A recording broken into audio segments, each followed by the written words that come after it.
Cancer treatment की 3 मुख्य विधाएं हैं: सर्जरी, कीमोथेरेपी और रेडिएशन।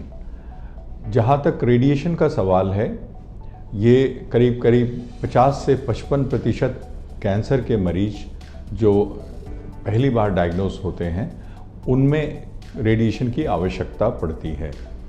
करीब 15 से 20% पेशेंट जो ऑलरेडी रेडिएशन ले चुके होते हैं उनमें री रेडिएशन की आवश्यकता पड़ती है।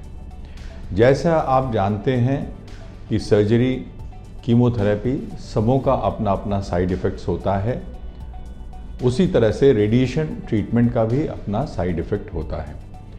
ये साइड इफ़ेक्ट डिपेंड करता है कि किस भाग में रेडिएशन किया जा रहा है, कितने एक्सटेंट यानी कितने वॉल्यूम में रेडिएशन किया जा रहा है, और साथ साथ कौन कौन सी दवाएं चल रही हैं, पहले क्या ट्रीटमेंट हुआ है, यानी पहले अगर सर्जरी हुई है और कीमोथेरेपी हुई है तो चांसेस साइड इफ़ेक्ट का थोड़ा ज़्यादा हो सकता है।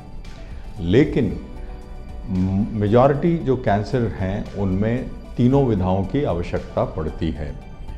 और आजकल जो मॉडर्न रेडियोथेरेपी जिसे कहते हैं, इसमें साइड इफ़ेक्ट जो हैं वो बहुत ही मिनिमल होते हैं।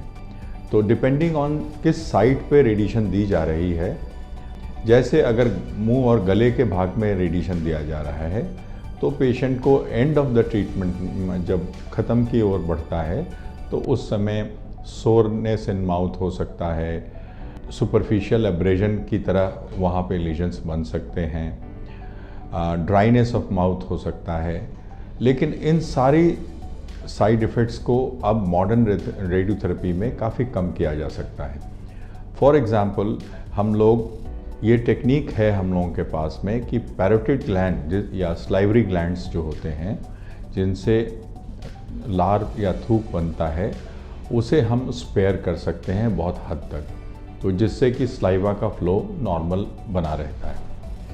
रेडिएशन के जो साइड इफ़ेक्ट्स होते हैं, कुछ साइड इफ़ेक्ट जो बहुत जल्दी आते हैं उन्हें एक्यूट साइड इफ़ेक्ट्स कहते हैं, कुछ लेट आते हैं, 1 साल, 1.5 साल, 6 महीने के बाद आते हैं, उन्हें हम लेट इफ़ेक्ट्स करते हैं। फॉर्चुनेटली लेट इफ़ेक्ट्स बहुत कम होते हैं और स्पेशली जो मॉडर्न रेडियोथेरेपी है उसमें बहुत कम होते हैं। और रेडिएशन एक बहुत ही इफ़ेक्टिव विधा है और इसमें कोई परेशानी जनरली नहीं होती है किसी पेशेंट को। धन्यवाद।